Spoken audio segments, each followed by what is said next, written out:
Yay, 2 recordings, yeah. Oh, 5 no, I recording. can. Oh, there we go. I can record too. Okay, cool. Yay! Okay, again. First off, what is your name? My name is Sven Pape. Okay. You should know Uh, that. I I do, but I just want to Okay, put it in the recording. Slightly nervous. Anyways. no worries. Ah, ha. Do you have any specific degrees? I do. I have 2 degrees. I finished university in Germany at the University of Arts in Berlin. That's called a diploma. And then I got a degree here at the American Film Institute in Los Angeles, and that's an MFA, a Master of Fine Arts in Motion Picture. Impressive by far. Um, Place of employment? I'm self-employed. Yeah. So I'm a freelance editor slash YouTuber by now. That's pretty much the exact same question. What's your work schedule look like? Like your average work schedule? It's always different, but I tend to spend a lot of time editing. So I pretty much edit every day, and I have been for the past 20 years, pretty much. Sometimes on the weekends, many times on the weekends. The good news is now I'm in a stage of my career where I can cut from my own bay here. I have a guest house in the back, so my commute is basically 10 steps from the house. And I usually only pick projects that will allow me to cut from home.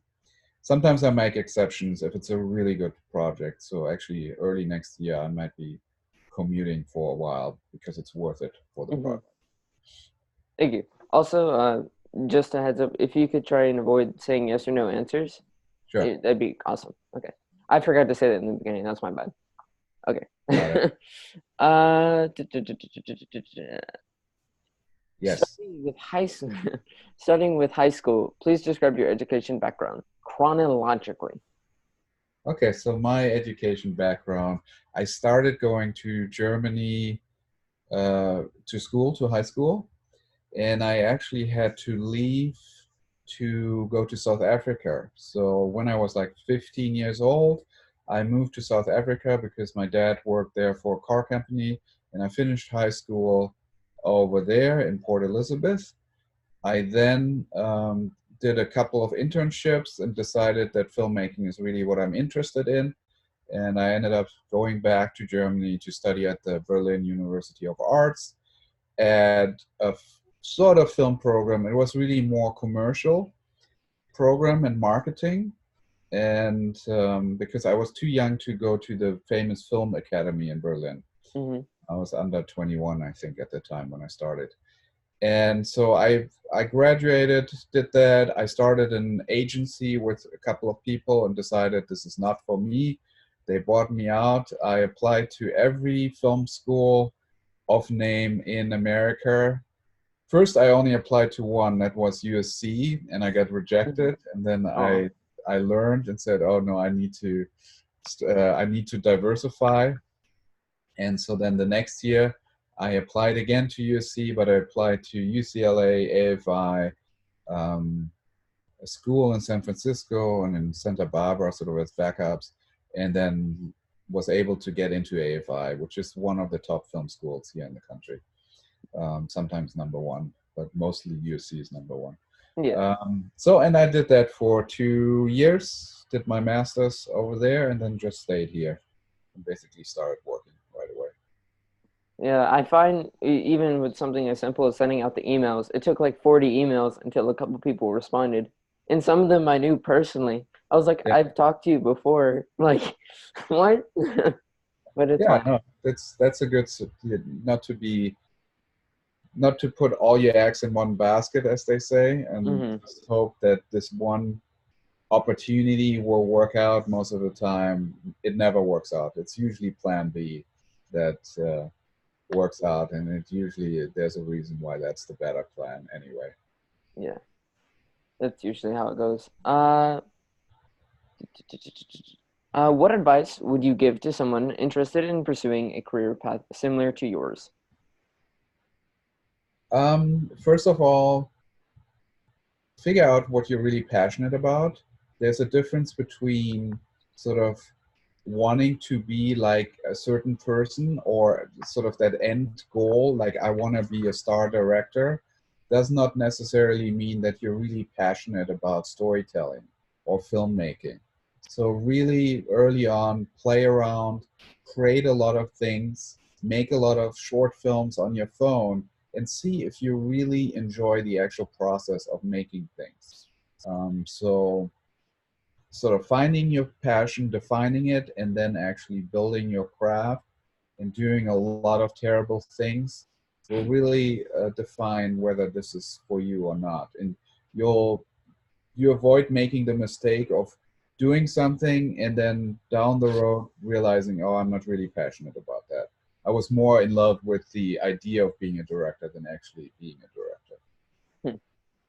Yeah, a lot of times I find like it's a lot more time consuming than you would think. Like all the things you would want to be or want to do, it's a lot more time consuming. Like I edited a video and 22 hours later, I'm still not done, and I'm just like, oh, okay. I guess we're gonna keep on going with that. Yeah.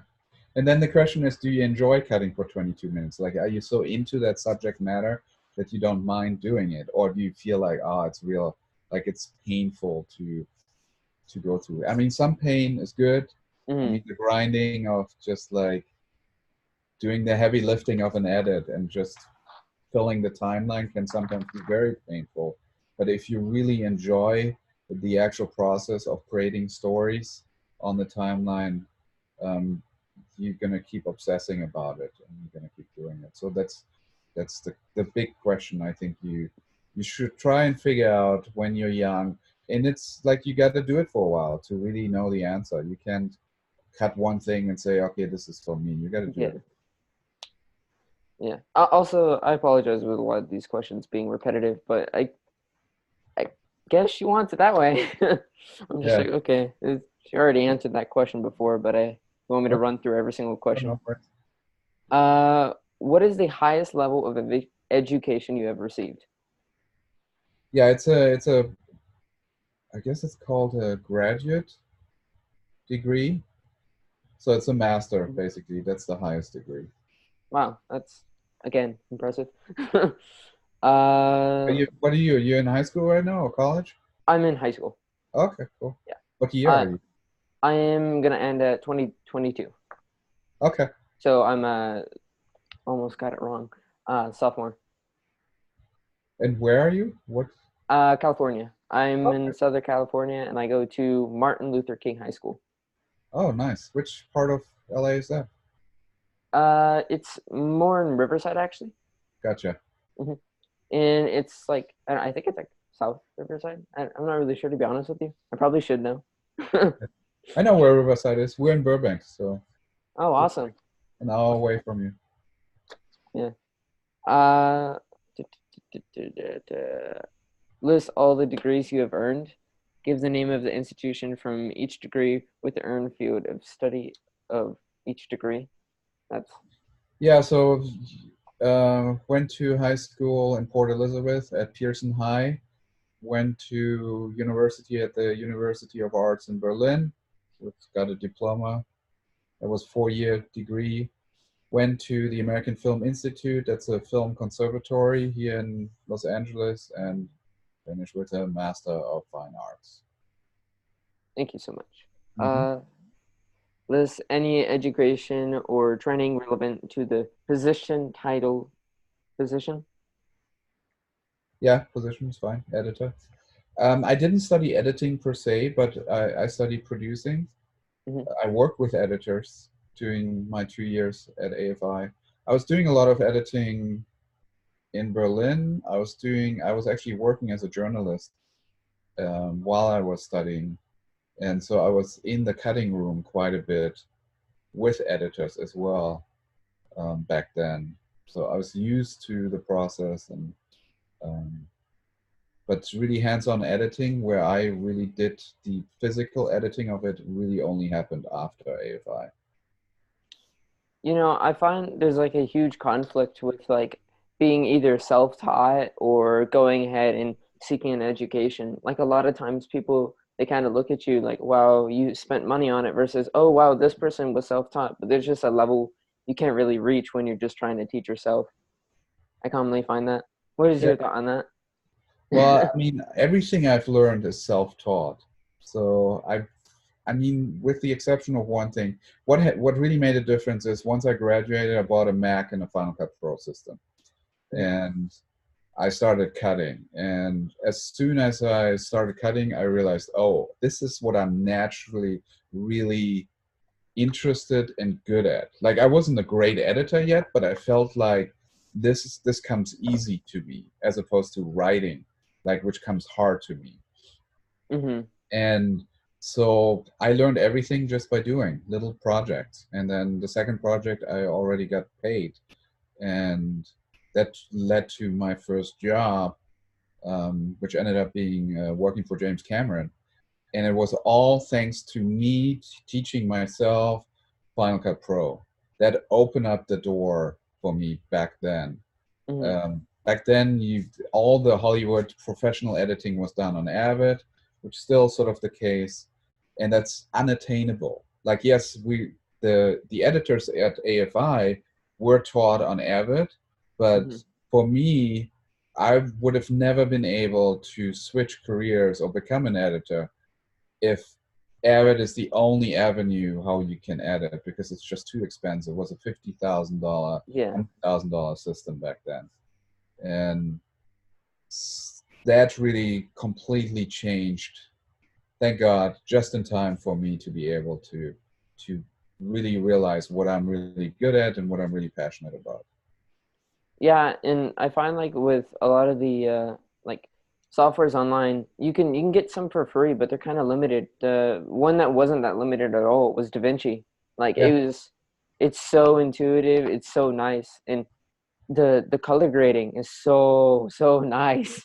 Like you yeah, can spend so much time on that, and you're just like, oh, oh wait, what? I spent so much time on this. I should probably get going, go back into just straight cutting and all that. yeah. But Yeah, DaVinci is really good, and I actually have an online editing course where I teach students, and we use DaVinci because it's for free, and it's the barrier of entry is just so much lower doing it that way. I personally prefer Final Cut, but mhm. when I teach other people, I'll I tend to go to DaVinci because it's free and good, Yeah. at, Uh, at least. yeah, I'm probably pretty biased on if it's pretty good or not because it's Yeah, the one I only use because it's free, and I'm just like, it's actually a lot more complex than I thought. I'm gonna grab a pen so I can mark off all the questions. sure. Nice. My pens are in a bag. Nice. Brand. So what is your end product that you're delivering for your presentation? Is it this video or are you presenting a paper? Uh, Actually, a lot of things. I have to write out everything you said, Yeah, everything I said, and I'm personally gonna edit the video because I know how to, and I want it to look good. nice. So we have to turn in a YouTube video. We have to turn in the written script. We have to turn in a couple of conclusion questions. I even have, here it is, the Activity 1.0 professional interview rubric. This is funny enough for engineering. Oh, I'm in an okay. engineering program, but this Oh, is, really? I didn't Wow. do it for engineering because I was like, I don't quite want that for my career. I'd rather be a video editor of some sort, you know? Well, I guess you would know. That's pretty Nice. funny. Um, I needed the evidence that I sent an email, which I needed at least three, and one out of the three responded, except he flaked out, and I knew him, and I was like, "What? You flaked out? What?" He's like, no, I can't do it." And I was like, "Okay, fair enough. You have a pretty busy schedule." Submit interview via Google Classroom in a printed copy. Interview contact information. Interviewee name. Interviewee specific degree. Interviewee place of employment. Interviewee email address or phone, professional interview. Uh, Please describe entering. field, or just the uh, for you it'd be your video editing field, which I would just put like YouTubing, I think. Yeah. Maybe. What is the current job title? Please describe your particular job and duties. What is the average work schedule, and so on and so forth. Yeah, there's big project. Yeah, That's cool. Oh, so the focus is more YouTube than editing. I'm sorry. So you're interviewing me because I'm a YouTuber, or you're interviewing me because I'm an editor? More on the YouTuber side, to be honest with you, Okay. because I've That's, always been like interested in it, yeah. and like I have a couple of friends who do it too, and they're not really small. Like one of my friends, I don't know if you know him. He plays with Fearless, and my friend's name is Consequence TV. Okay. No, He, not fine. okay, that's totally fine. And his edits are so good, and now he does it for a living, and I'm just like, wow. And I knew him when he only had like maybe 10K, and now Yeah. he's at 400,000, I think. Nice. And I'm always like, well, if I had started earlier, I guess I would have been farther. But it's always difficult with high school and not having any time Yeah. because you got to put all your effort in the grades. Yeah. Da, da, da, da. Who is your present or most recent employer? Well, I mean, it is me, really. Hmm. So it's basically the sponsorship deals that I make on the video. It's the online editing course that I launched earlier in the year. I did do a feature this year. So there was a German production company that paid for maybe the first quarter of the year. Okay. This question is a little bit off topic, but so how long did it take you to even reach 1,000 subscribers? That didn't take long at all. I mean, I'm a very slow grower, Hmm. so it took me, I'm maybe, I think in year three now, and I'm at 270,000 subscribers. Yeah. Um, but I was lucky. I had a video that went viral really early on, Hmm. and it's actually not related to anything I'm doing right now. But so before I actually realized that YouTube is an opportunity that I should pursue as a career and as a business, I already had 10,000 subscribers. But these subscribers were all zombies. Like they were Oh. not interested in my content at all because they were just there for that one video. Um, but I very quickly, and that's just thanks to some mentorship that I was able to sort of stumble into by some successful YouTubers that had like 1 million, 2 million subscribers that just started mentoring newbies. I was Hmm. able to very quickly realize what is a really solid strategy. And at the time, a really good strategy was make content that people like, and then if you feel like you hit on something, reach out to blogs and just let them know that okay, there's a video that I just made and it's buzzing. People are enjoying it. Maybe you want to write about it. So the third video that I released was about Walter Murch and his editing theory about the blinking. Like Hmm. when you blink as an actor, that could potentially be a cut point. I remember that. Um, and so that video was picked up by No Film School and one or two other blogs. And then pretty much within a week or so, I've reached 1,000 new subscribers that actually were interested in my content. And so early on, I would do a lot of videos where I just then afterwards immediately reached out to blogs and see if they could write about it and grow that way. And so within a year, I think I got maybe 20,000 subscribers that way, maybe a little more. Hmm. And that worked quite a while. Nowadays, blogs are not what they used to be. They don't have that kind of loyalty readership anymore. They sort of were curators early on to find good stuff, but people now moved on and actually follow creators and influencers directly and trust them more for good content than actual blogs. Yeah, I find myself contacting people on Instagram in YouTube and that type of thing. And then just being like, hey, could you take a look at the video and tell me, hey, like maybe this could change or this could change, or what don't you like about the video, just to like scrap it out.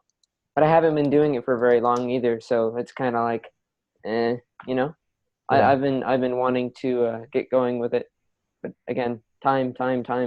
yeah. What's the type Last of content you make? gaming, of course. Okay, okay. Yeah. Well, I mean, that's a really tough market nowadays because it's so saturated. Hmm. Um, but if you make really interesting, entertaining content, you can completely still make it happen. Plus, I think I have a bit of leadway being friends with Consequence because he's Okay, because he's already has a couple of subscribers, and I know he'd be nice enough to like put me in a video. Uh, great. yeah, which is nice. But again, I want to like get going and be able to put my own content and have good enough content to be like worthy on his channel, because I Yeah, don't I don't want to kind of just be like there just to be there. I want to yeah, be there with an actual purpose and actually have intent to keep on going. yeah. And yeah, okay.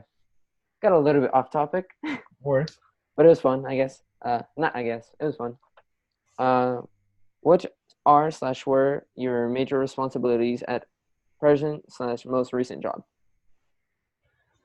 Okay, so the question is, what are my major responsibilities Mhm. working on particular projects?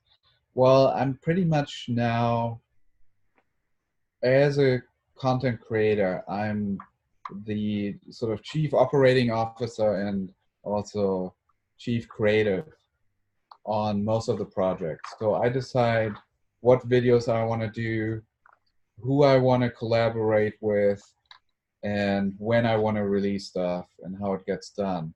Having said that, I'm really in a transition where I outsource a lot of the editing actually to other editors. So, for example, I just did a video with Dr. Karen Perlman, who is an editing professor in Sydney, teaching film editing, and she's also an academic who does a lot of studies and academic papers that she publishes. And we, like every 6 months or so, we have a conversation about it, and we record that voiceover recording of that. But instead of making it a podcast or something, we actually then turn that into a video essay, and it's a very edited version with lots of cool footage that we add, clips from movies, where we turn a sort of boring conversation per se about editing Hmm. theory into something really engaging and interesting. And so at this point, I haven't cut any of these episodes. Like for the past 3 episodes, I've always hired an editor to cut those, and then we give them notes, and then I do the final pass on it. So that's really a lot of my job is now to find interesting video ideas, film them, and then give it to an editor and let them run with it, and then give them notes, and then in the final stages, I come in, do the final polish, I make the deal with the sponsor, I record the sponsorship segment in the video, and I add it to it, and then I'll release it and I'll promote it. Okay, thank you. Sure. Uh, discuss. Okay, discuss slash determine skill and level expertise related to position title. Oh, wow. Let me reread that. Discuss slash determine skill level expertise related to position title. Oh yeah, what are some of the skills that you think would be useful to have for being a video editor, or even more specifically, YouTuber? Yeah, I mean it's all kinds of skills. I mean the number one skill is storytelling, and that comes with any editor. There's a sea of editors who are not storytellers. They put shots together, they put something together that they think is a story, but it doesn't really meet the basic fundamental criteria of what a story is. Like, does it have drama? Do you have a character that is trying to accomplish a goal? Are there obstacles in there? Is there any emotional engagement by the audience? All of these elements you need to hit in a way to get an audience to watch it. So that's the number one skill, is to be a really good editor, and then be able to use the tools of editing to turn something into a story. And then other skills that I'm acquiring more and more is negotiating, um, getting people to show up for my videos, Hmm. um, interacting with brands, figuring out how am I as a authority that I present myself, make my audience trust me to have their interests at heart. So if I have a sponsor, for example, is this sponsor, can I stand behind it? How do I integrate the sponsorship into the video that people still feel like it's a value that they're getting as opposed to I'm trying to sell them on something. I'm running a business, so I need all the skills of running a business. I'm managing people. I'm building a course. I'm teaching. I have 430 students in the course that are looking for me to help them become better editors. The course is the go-to editors. So Hmm. I distinguish between editors and go-to editors. Go-to editors are storytellers. Go-to editors are people that producers and directors seek out because they know they will make their film better, as opposed to they have to work with an editor who's going to like compromise their project. So all the elements that are involved in that, I need to suddenly reflect upon with my career and then turn that into lessons and teach other people. So these are some of the skills. I think that was a pretty great answer. Right. uh, what do slash did you like the best about your position, and what do you like the least? So, what's your favorite thing about your job and least favorite thing? The greatest thing is that I can write my own ticket. That's something that isn't as important when I was young. Like I was really excited about working on films, and then I did a lot of television. And Hmm. then as I was doing it, it became more and more of a grind where I feel like what I'm contributing to the project only matters this much, and I have very little control over the creative, my time, and how I like to work, how I like to tell the story. And transitioning now into this for the past 3, 4 years, where I'm basically my own boss, I can decide today whether I'm going to make a call with you or whether I'm going to Hmm. spend time editing. I have that power, and that is so important to me for my own well-being, my like happiness, Hmm. to really decide how I spend my day and what's really important. And that's the thing I love the most about what I do is that I can write my own ticket. The thing I And like the I'm sorry. least is that there's not a lot of things I don't like about it. Like I'm really That's happy right now. Um, awesome. I don't know. I mean, I wish I would grow faster. I Yeah. wish I could maybe have bigger editors come onto my channel already. I still sort of I'm in I get like I did a couple of videos with really good editors that do Netflix originals. Yeah. I'd love to do like that next level, the studio movie that's coming out this week. I'd love to be able to sit down with one of those editors and watch them shoulder surf, let them explain on the timeline how they cut scenes, how they creatively tell stories, and I'm sort of still sort of hitting a ceiling there that I'd like to Hmm. uh, to crash through. My dad is friends with a Hollywood producer. I can try and send you the email. He's really hard to contact. Okay. Reasonably so, I find. Yeah. I No, was, no worries. I mean, I'm almost. There are a couple of projects where we're negotiating, so it'll happen eventually. I tried contacting him, except the only problem was I'd never seen his content. I was just like, okay, I know this is a great opportunity, but I've seen your content. I've been watching it maybe for a couple of months now, and I was Yeah. like, oh wow, this is pretty good. But with him, I'm just like, my dad knows you. That's kind of it. Yeah. The That's not enough probably. Yeah. Again, thank you for doing this. This is Sure. awesome. Yeah, I tend to do that with high schoolers and people in college. I usually don't do that with people that are already working or trying to work. But yeah, absolutely. Mhm. Giving back. Thank you. Sure. I guess it just makes it even more loyal subscriber, which again like works with all of this and like connecting it all. That's pretty Yeah, I neat. mean, it is about sharing, right? So it's not just watch my stuff, buy my T-shirt. It's about sharing ideas. Awesome. Which accomplishment in your present position are you most proud of, and why?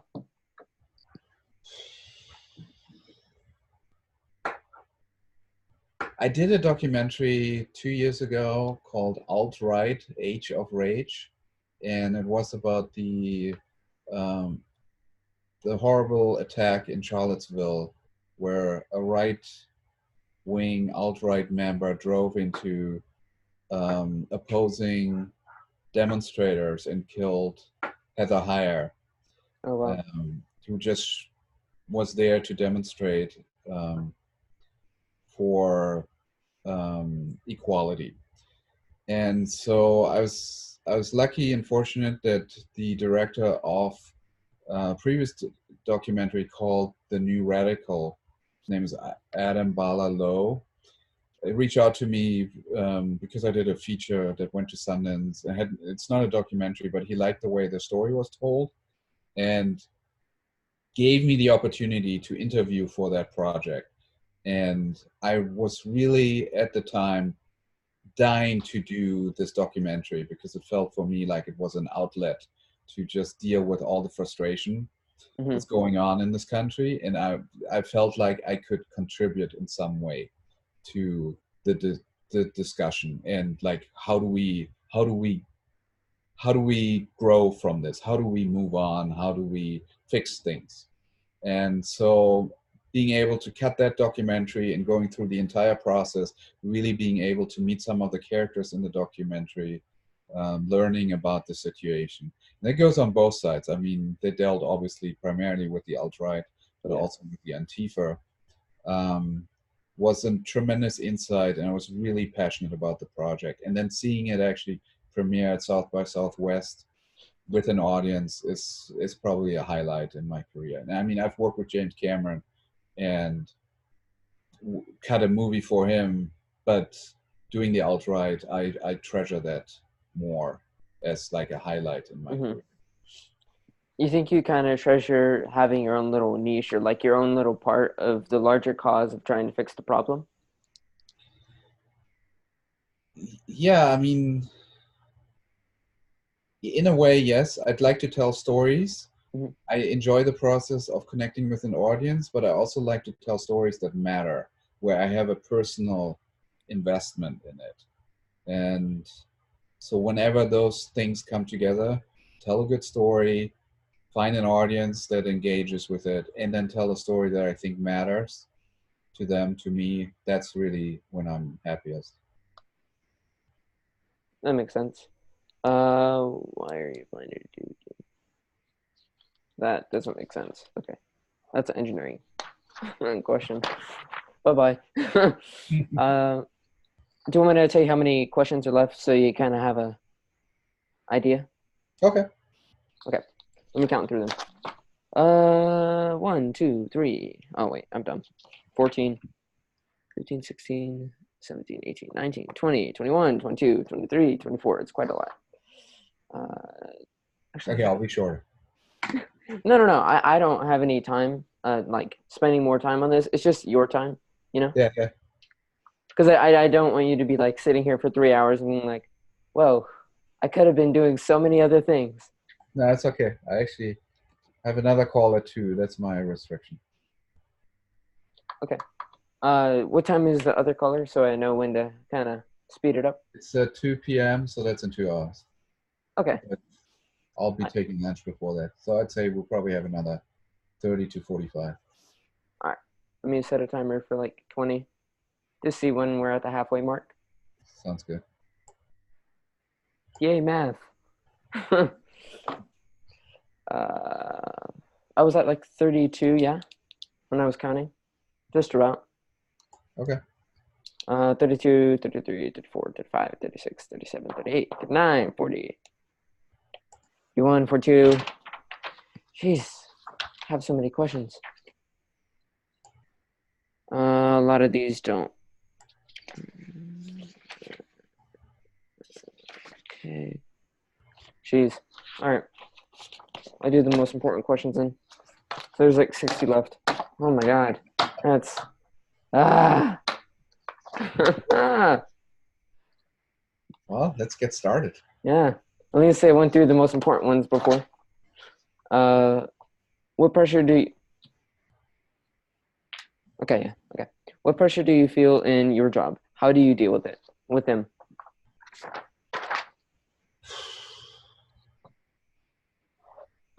I don't feel a whole lot. I mean, I feel the pressure of doing a video that gets a lot of views.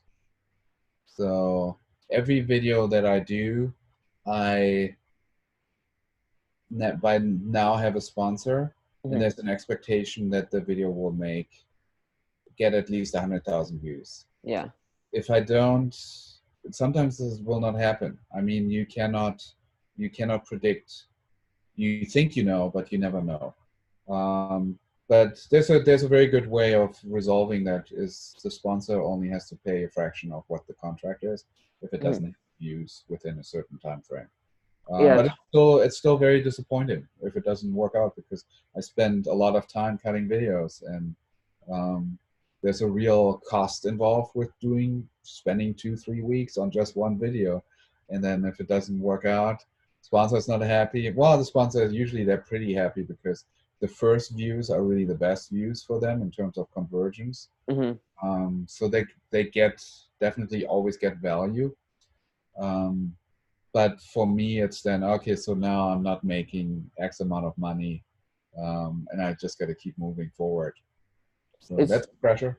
it's usually some of the most loyal viewers who come first because they're like interested in your content and they probably want to go for your sponsors thing, I Yeah, guess. exactly. Okay. The first 20,000 viewers are the most valuable. Describe the highest pressure situation you have been under recently. How did you cope with them? Career-wise, nothing really. I mean, that I'll tell you really early on, I was under pressure working for James Cameron. I don't know if you know anything about his reputation. He's a really tough guy to work with on Hmm. set. And first 2-3 weeks, I thought I was gonna get thrown off the boat. We were out on the Atlantic at the Titanic, Hmm. um, at the expedition. Once I went past that experience, I grew a thick skin that just lasts a lifetime. So there's Awesome.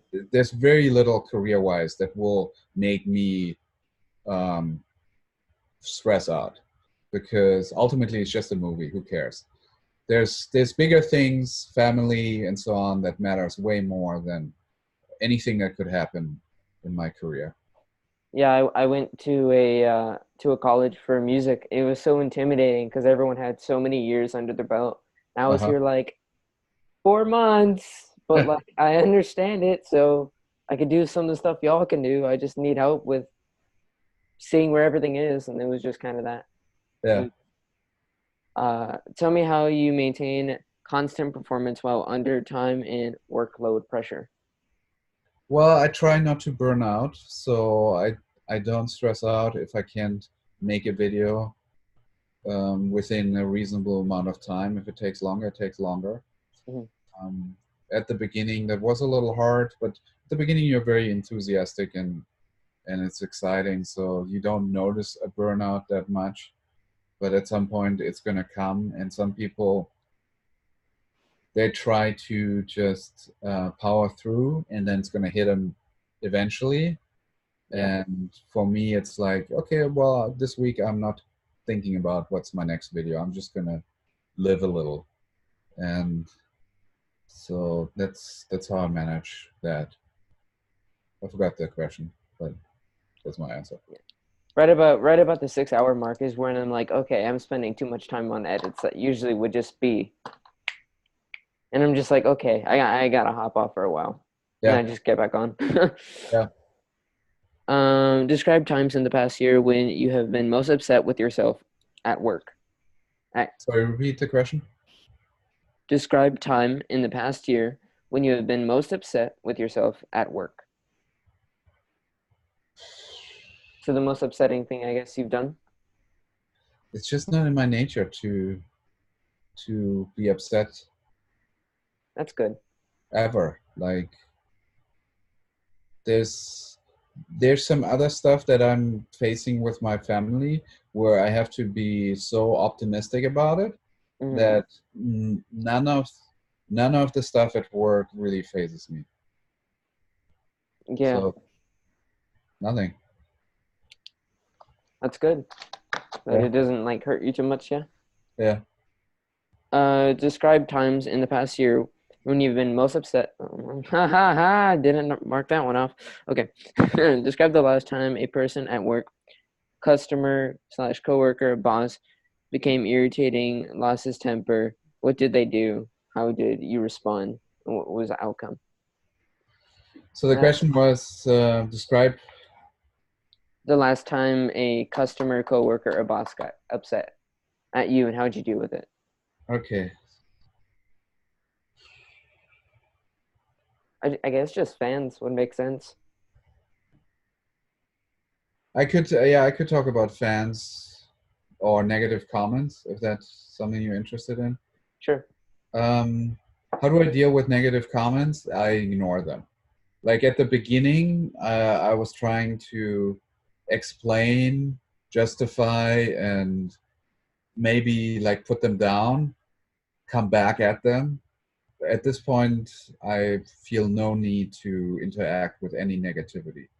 So if somebody leaves a negative comment on my video and it's not a personal attack or it's not some form of hate speech or whatever, I'll Hmm. just let it sit there and it'll just wither away. Like nobody's going to interact with him, including myself. If Yeah. somebody does a really positive, constructive comment on my video, I go out of my way to engage with them. And I hope some people will see the pattern at some point that negativity is not going to get you anywhere. Positivity and appreciation is what gets you to connect to other people. And I spend my time in that area as opposed to trying to convince somebody who hates my video for whatever reason Yeah. to hate it a little less. I have no interest in doing that. That's even a constant in conversation. You could be with a couple of people, and then the person who just keeps on being negative, they eventually just get tuned out by everyone. Yeah. Uh, Tell me about some situations in which you became frustrated or impatient with with a customer, coworker, boss. What did you do? So again, you've already. I mean, I used to be in a situation where sometimes I had to deal with bad clients because I was dependent on the paycheck, or I took a job that I shouldn't have taken, and now I find myself in a situation where the client is asking for more than what's reasonable, or the way that they're dealing with whatever stress is there is sort of crossing a line. What I usually do at that point is I'm just doing my job. I'm going to Mhm. finish this job. And then when you call again for the next one, I won't pick up the phone. Nowadays, I maneuvered myself in a position where I get to decide who I work with. And so I don't hire people or I don't work with people that I feel like there's a stress, they're adding stress to my life or negativity. I just, um, I just like to work with people that are fun to hang out with. Mhm. So that's how I deal with it. It's really neat how tables have turned in that aspect. How it's been like you were seeking out the people, and now it's the other way around. Hence this whole entire interaction. Yeah. I was going to ask a question, but we don't have enough time. In your career, what has been your greatest disappointment? These are so downgrading. They all seem to be the same. Like my Yeah. biggest disappointment. I did a movie early on, and it almost was successful, but it wasn't. I directed it, and so at the time I was super disappointment. I felt like dejected. Hmm. But I think the bigger lesson is really there that rejection is that's part of the journey of growing. And I wish I would have learned this lesson much earlier, which is if you find rejection, don't let it paralyze you. Don't feel like, okay, I can't make another movie because clearly Yeah. I'm a failure. Um, what you got to do is you have a certain aspiration. You feel like you're the next Scorsese or whatever your aspiration is. You make a movie that's like you think is as good as Scorsese, but clearly it's not because your skill level isn't quite there yet. Your sensibility, your Hmm. storytelling, all that is you still got to learn it. Now, if that movie bombs, you got to be like, I did it. That's an accomplishment. What's next? What can I Hmm. do next? And this ability to relish rejection and then keep moving forward and making more stuff is so powerful because eventually you're gonna hit it. It's just you got to keep swinging, and eventually you're gonna hit a home run. About And how long? yeah, Sorry. go ahead. This is a little bit off topic, but I think it's a pretty interesting question. About how long did it take you to get good at storytelling and actually editing? Just the raw editing, like just anything from color grading, color correction, maybe getting mass to be as consistent, or just really anything. How Yeah. long did it take you? Well, first of all, I'm not really good at any technical thing. So, like, I'm not good at color grading at all. Um, I can sort of make it. I don't understand the vector scope to save my life. I've been trying to understand it, and I watch a tutorial on it. Somebody does a really good job. It's just like the next day, I still don't know how to use it. Yeah. So in terms of storytelling, I don't necessarily think I'm a great storyteller either. Like I really remember that storytelling, like writing a script and making a student film at AFI, is Hmm. completely lost at making a story that's a story that's really good. The one thing that I feel really good about is that I can turn anything into something editing wise. So I Hmm. can watch footage and I can tell you immediately this is good, this is good, this is good, and we need to use this to make something interesting. We need to like completely ignore all the bad acting or the bad writing over here. We need to cut around that. That's what I'm really good at. And I feel like I had that right from the beginning, sort of a natural talent to Hmm. to seek out great moments and be able to put them together in a way that they make sense. I mean, I'm a lot better now at it, and I'm a lot faster at getting to that point. But I felt like from the very get-go, I had a natural, really good instinct in editing. I find it's always really difficult to make your scenes make sense. Like even in a YouTube video about me playing Fortnite, like it's hard to make the scenes make sense and like have them flow through and not just seem all jagged and just be like boom boom. Like I enjoy just the random sporadic bursts of energy in my videos, but you also need to kind of limit it to make it not annoying because Yeah, eventually people are just like, okay, this is annoying. And then yeah, plus with making it so explosive, it becomes really time consuming editing it. I yeah, mean, just like even something as simple, zoom in, zoom out, zoom in, zoom out, zoom in. It's like, okay, this is getting old. And you have yeah, to like speed ramp it just to make it look right. And it's yeah, like, well, if you don't speed ramp it, then it just speeds up from just going at a normal speed and all that. yeah. But it's fun. Yeah, I mean, one thing that really saves time is to just focus on the good stuff. Like as opposed to having a lot of mediocre stuff that you sort of put in your timeline and you start cutting it out and trying to figure out what's the like ignore everything. Just focus on the goal. Like what's a really great moment, like a great gameplay that happened, something really Hmm. interesting. Put that in your video. And then the next thing, you have like three amazing things that happen. And then all you have to do at that time is like figuring out how I'm going to connect those three things. But whatever happens, these moments are awesome.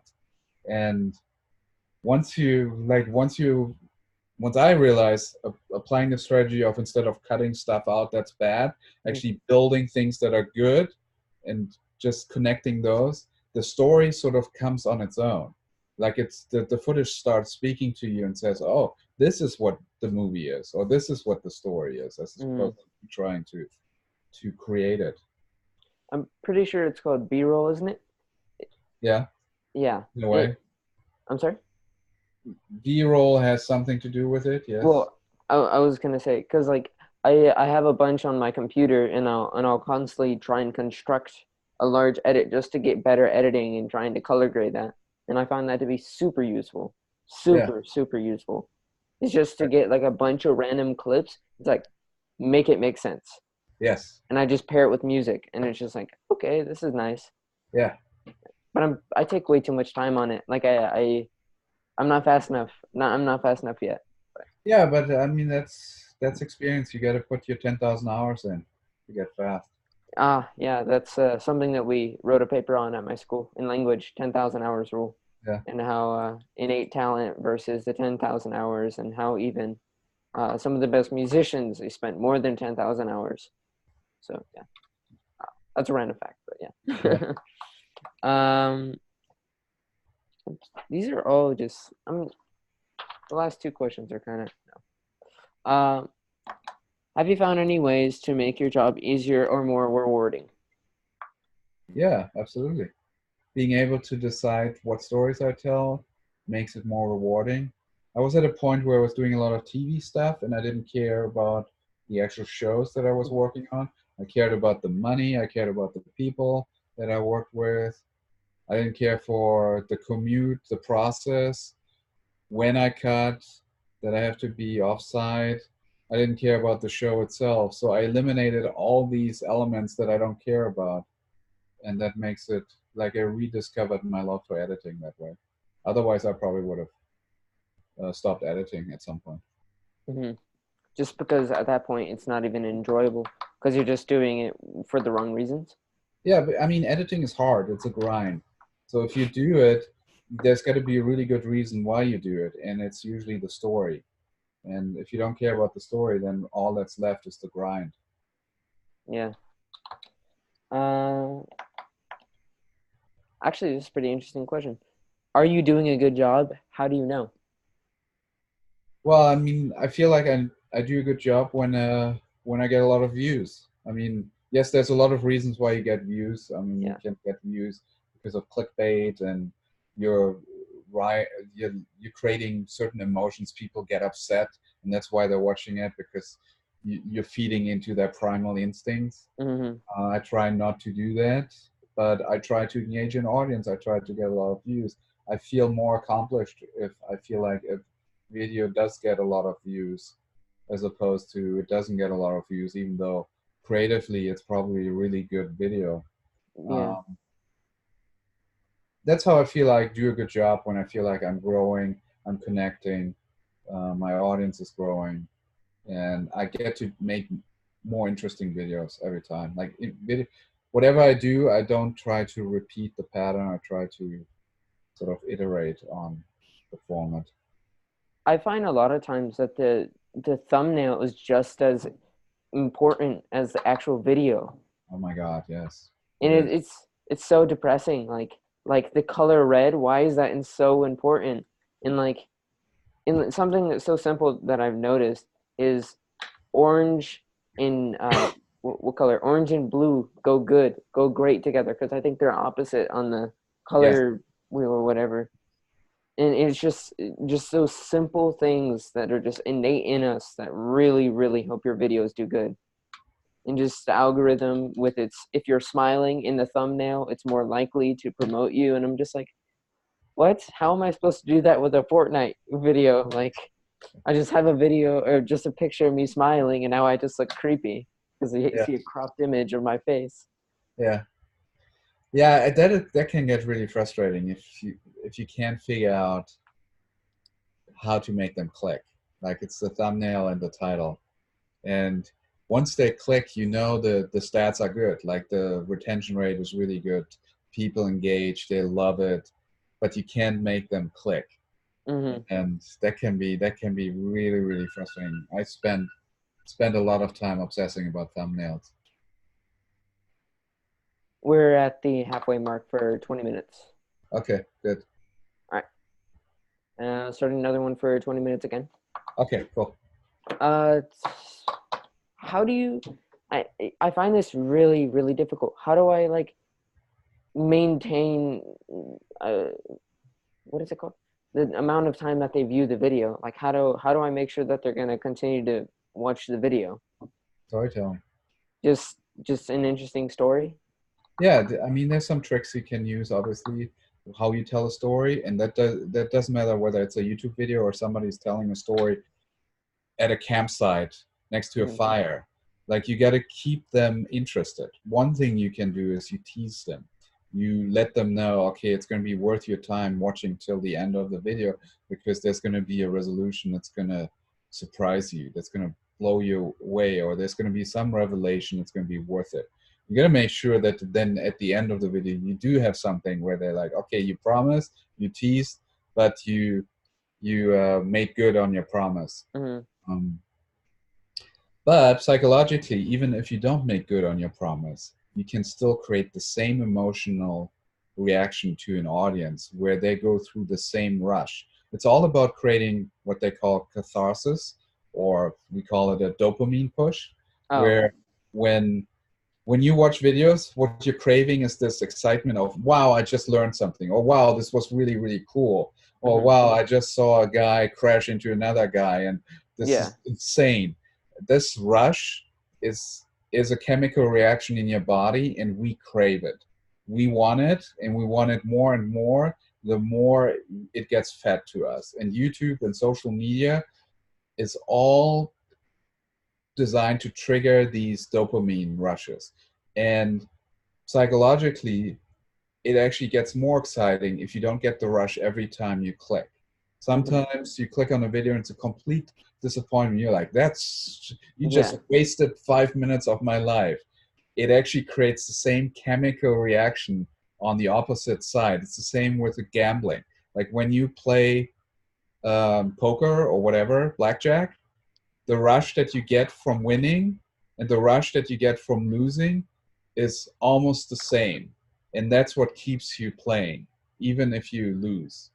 And so, in terms of the storytelling, it really, like, if you can create these scenarios where you can, on a very primal level, make people care and get excited, you're going to have them watch your stuff. Which is really interesting because like even makes sense when you start to think that a lot of the viewership is like with teens and young adults or just even children because like their amygdala is developed and not their prefrontal cortex, Yes. and their prefrontal cortex is going to help them make decisions versus their thought out decisions versus the amygdala is just based off of emotion, Yeah. which clickbait works so good, and that's precisely why. Because, boom, I'm offended by this. Boom, this excites me, and it's Yeah. just like, okay, well, now I know where my viewership is going to be. Yeah. And it's what's also interesting with young people is they need it more and faster than older people. So my daughter, for example, she cannot watch a TV show. She cannot even watch YouTube because she's 14, because it's too slow for her. The only thing that she can watch is a TikTok. And she watches, I don't know how many, 100 a day or whatever it is, some insane number, because her brain is so conditioned to get this dopamine push so in such a fast manner, um, that there's a difference how you consume media based on age and what you're used to. Yeah, I found it to be really easy to gain views on TikTok. It's just it's so dumb. I was like, "What?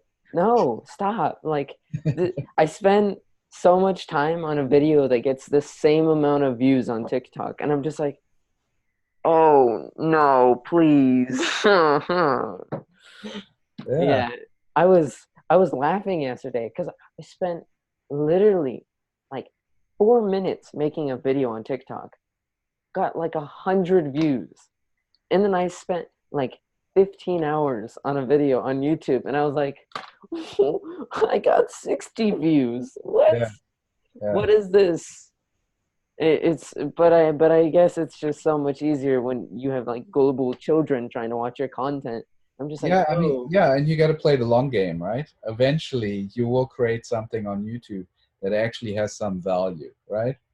with TikTok, what's the value in TikTok? I've yet to find it out. Yeah. Like, show me one video on TikTok where I'm like, oh, I this was really inspiring or so. I mean, it's obviously I haven't used that medium enough, Hmm. but from like just asking my daughters, like, show me something where I'm like, okay, this is amazing, Hmm. and they show me stuff that's like, oh, it's funny and so on, and they get a kick out of it. But where's the long-term value?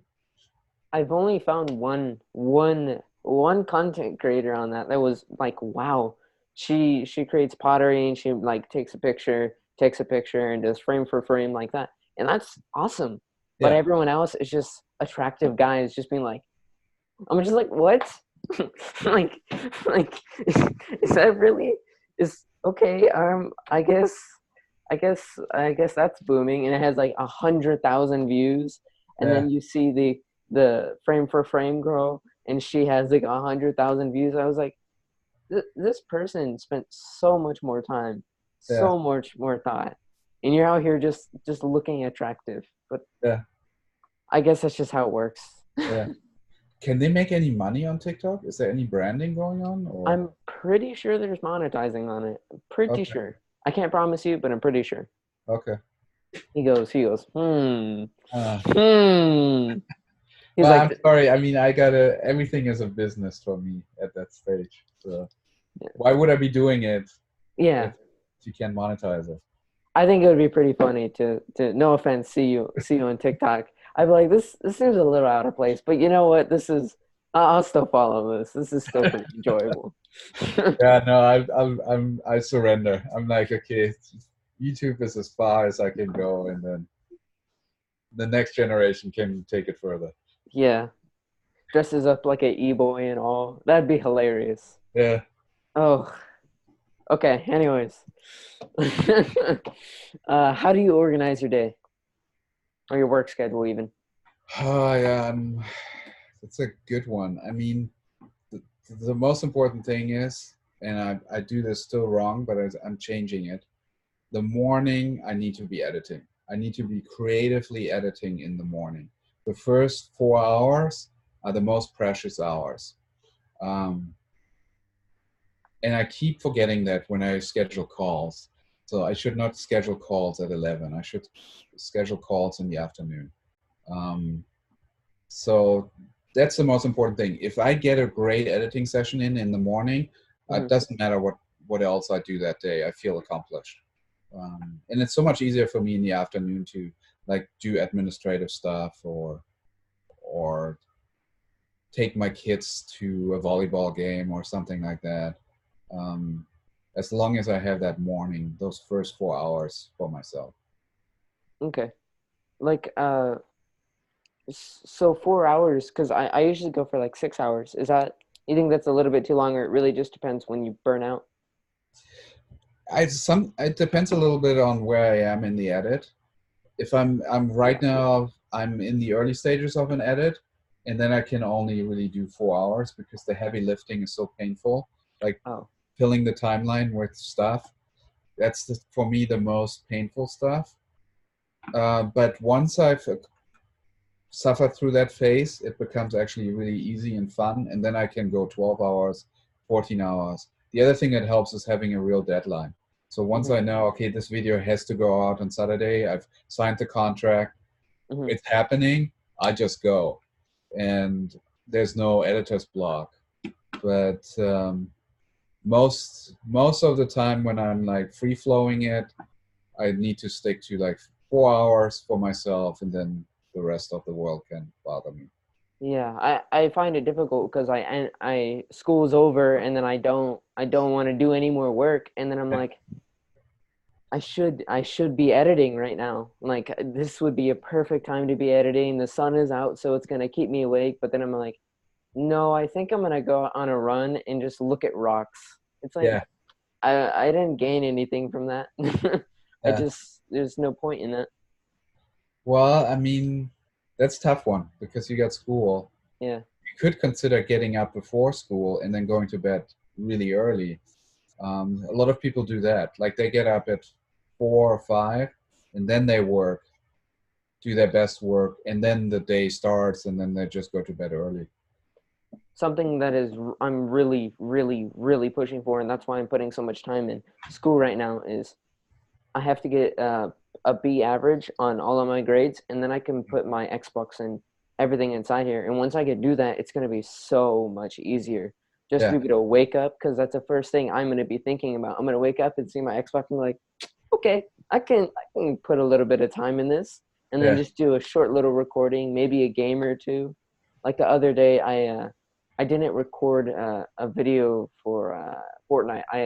I played a game. It was my first ever game playing on Fortnite with the new season, and I won my first game. So that's golden. That's like perfect content. That's like, oh, you couldn't get more lucky.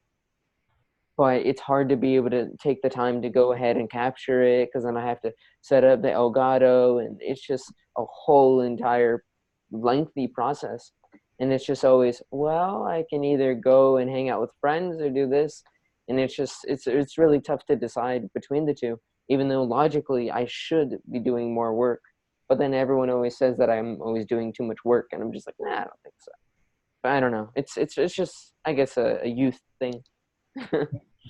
no, not really. I guess not It then. struggles.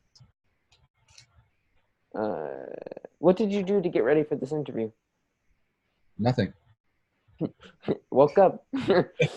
No, I was actually just in the middle of. I had a student on our Discord group who's like a really good student, but he got frustrated with where he is in his career. Mhm, So I'm like, okay, dude, let's do a strategy paper. I'm gonna ask you. We'll start at the beginning. Like, what is it that you want? What's your dream job? What's mhm. the goal? Like, what's the movie you love that you would have loved to be the editor of? And then let's work our way down and see what can you do today to get there. And so that's what I was in the middle of. And then I realized, oh, I'm 5 minutes late on your call. Yeah, no, I wasn't. I was stressing out. I was trying to make my room look clean because I realized I didn't make my bed, but my I bed's need to not do even that. in the frame. Yeah, So it's kind of like, okay, well, I stressed for no reason. I did my hair all quick. I set up a timer. I said timer, timer, timer, timer. It was hilarious. It would have been quite comedic just to see all of it running through. it But I'm should be sure I'm good. not the only kid who had that happen, because not very prepared. I was like, I gotta hurry.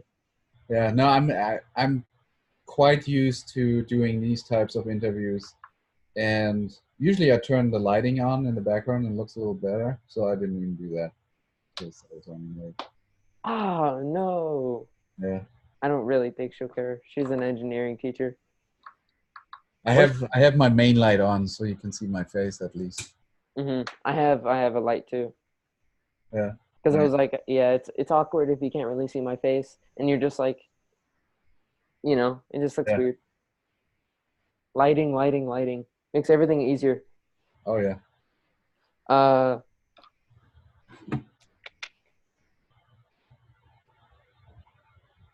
mm, Trying to find a valuable question to ask. Great. Uh, I'll ask this question, then I'll have that question after. How do you establish priorities in scheduling your time?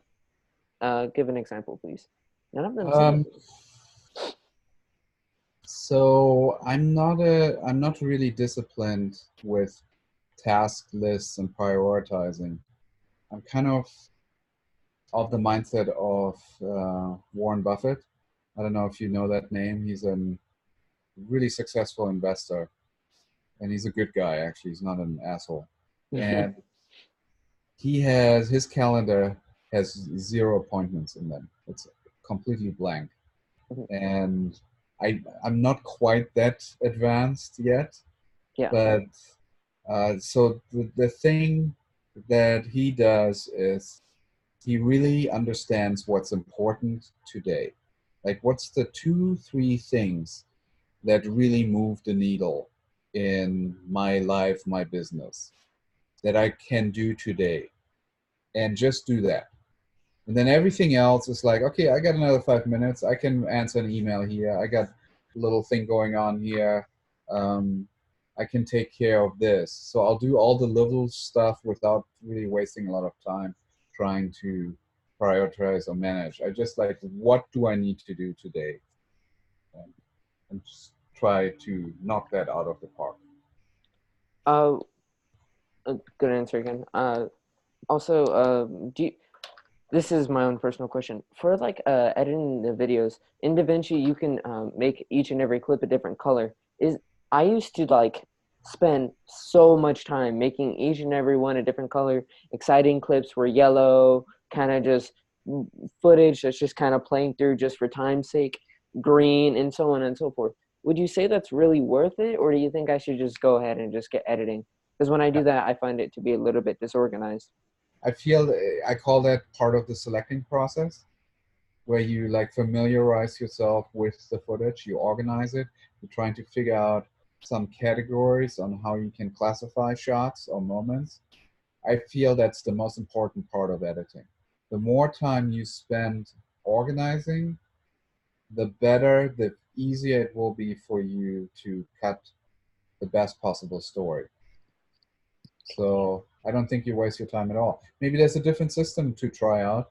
I have a Mhm. different system, but the fact that you are using a system, I think, is really, really important. Okay.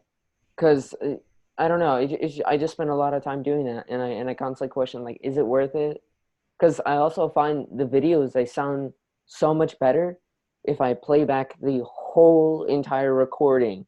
Because I've seen everything, but it's also so time consuming. Because it's not like I just record for 20 minutes a video and then boom, all of it is beautiful. It's like no, a lot of time I was just quiet and I looked dumb. I just kept on dying and whatever inside the game. There was no real content that was worth anything in that. So Yeah, it's you got to difficult. identify the content that's valuable.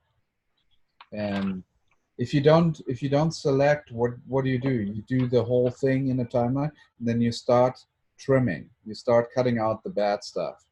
I Hmm. really am a proponent of adding good stuff into the timeline as opposed to taking bad stuff away from the timeline. You arrive at a better product faster that way because you only focus on the good stuff. If you miss a moment that's like an okay moment and it didn't make it into your video because it wasn't there in the first place, it's not going to matter. It's okay. You can let it go. But if you find the 3, 4, 5 gold moments that you know have to be in the video, and that's all you have in the video, that video is going to be, chances are, pretty awesome. Hmm. Okay.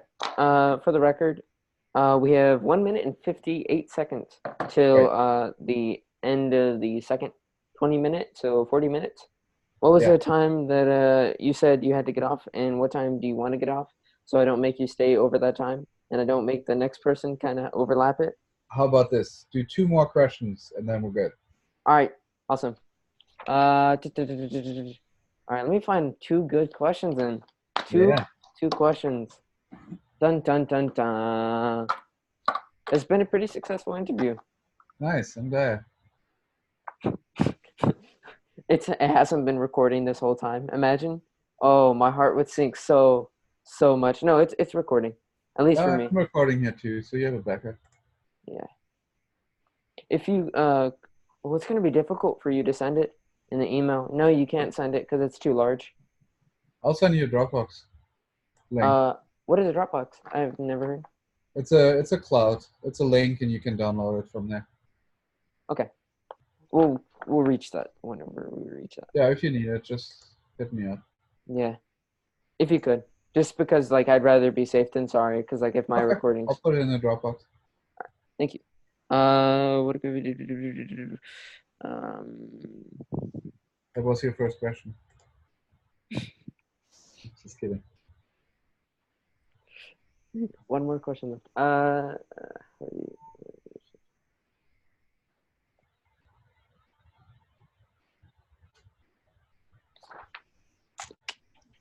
That's a pretty good question. Let me circle that one. Uh,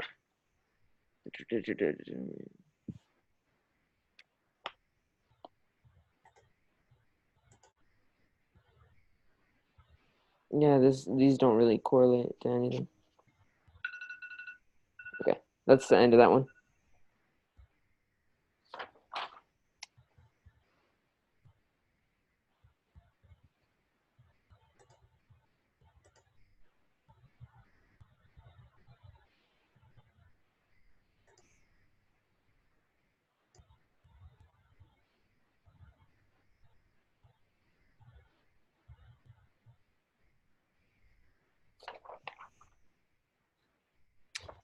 Uh,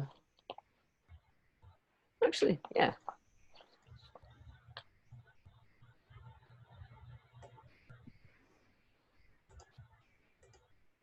Okay. How are you ready? Yeah, I'm ready. Am I ready? How do you go about? How do you go about? Oh, I read that wrong. How do you go about developing rapport relationships with individuals at work? So, kind of building your relationship, social networking. Yeah, Okay. big words. Yeah. That's a really good question. So there's networking and then there's community. I really don't enjoy networking all that much in the traditional sense of you trying to like pitch yourself to somebody for the opportunity to work together.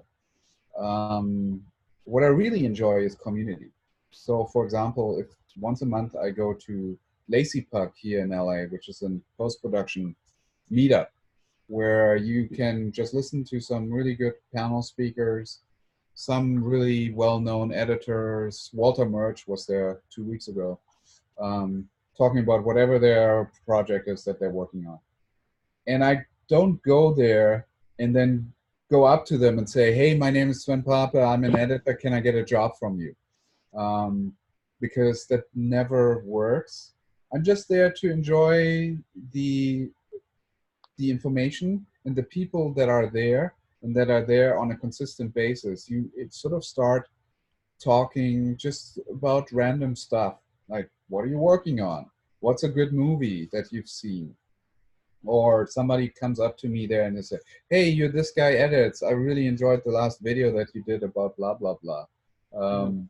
And you just have these casual conversations that don't really have a purpose other than connecting in a more sort of long-term way, and at some point, hopefully, turn into some relationships. Like for example, there was a guy there. He introduced me to his wife. His wife is an entertainment lawyer, and for months and months, we've been just like seeing each other at these events and saying hi and just talking about random stuff.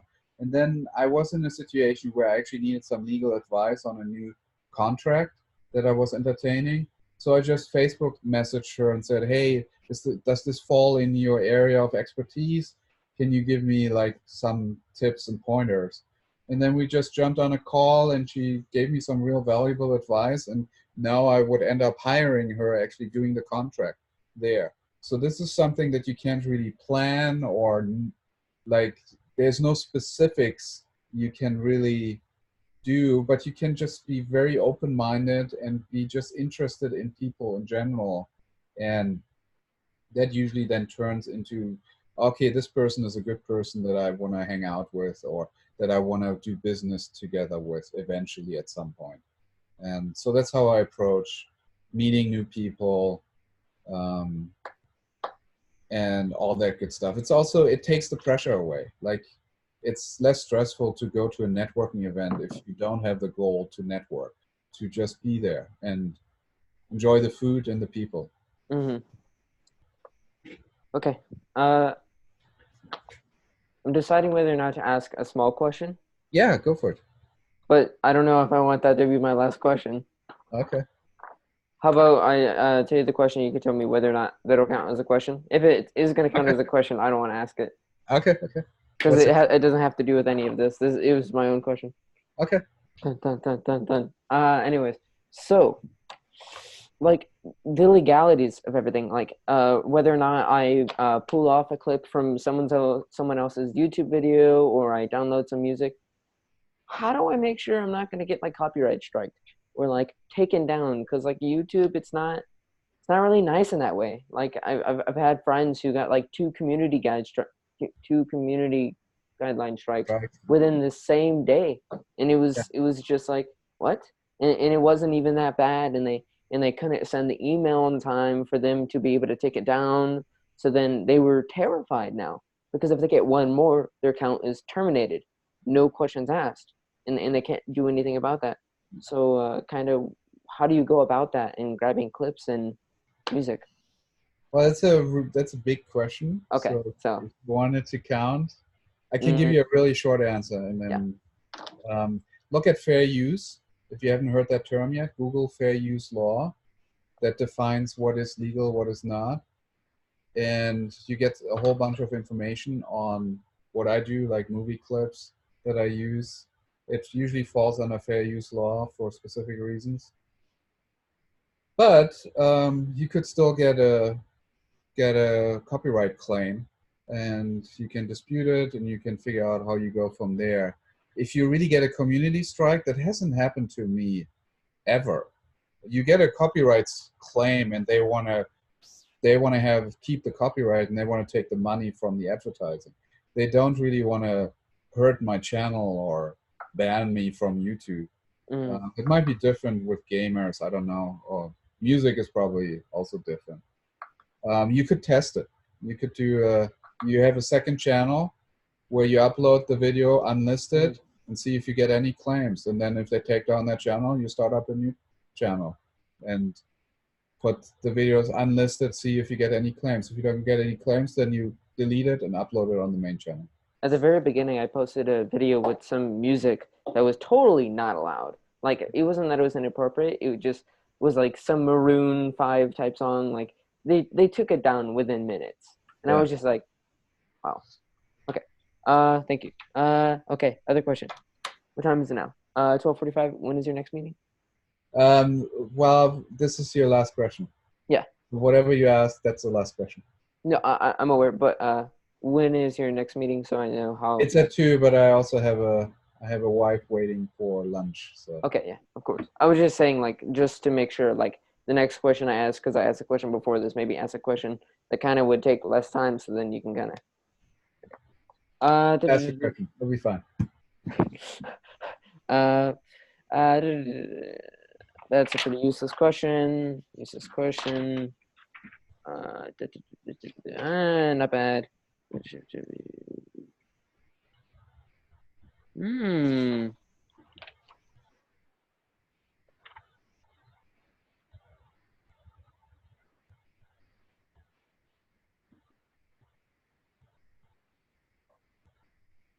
Okay. There we go. That's a rather large question. So, want me to choose three questions, and you can choose which one? No, pick one question and I'll answer. Okay. What job values are important to you? What job values are important to me? It's a pretty large question. That's why I was kind of. Um,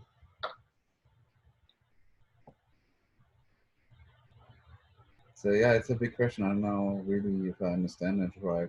So what I value is, like I said, being able to manage my own time, deciding what I work on, what stories I tell. That's really, really important to me. When I work, what I work on, and in a way, how much I can charge for it. I have some leeway in that regard too. Who I work with, all that, being in control of my own destiny. Okay.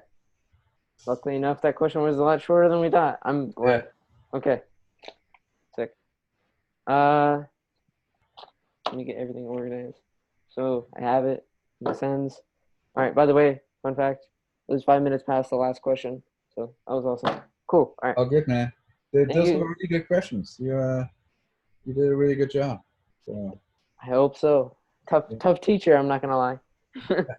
yeah, I mean, this sounds like a very advanced project. So kudos to your teacher. Thank you. Uh, Thank you again. I'm gonna keep up with watching your content. Thank you so much for the interview, and have a good day and enjoy your time with your wife. Yeah, absolutely. Thank you. Send me your YouTube channel. I'll check it out. Of course. It's really, really, really small. Really, really like 30 subscribers. Not like it's kind of depressing. Hey, it doesn't matter. Okay. All right, have a good one. Bye-bye. Cheers.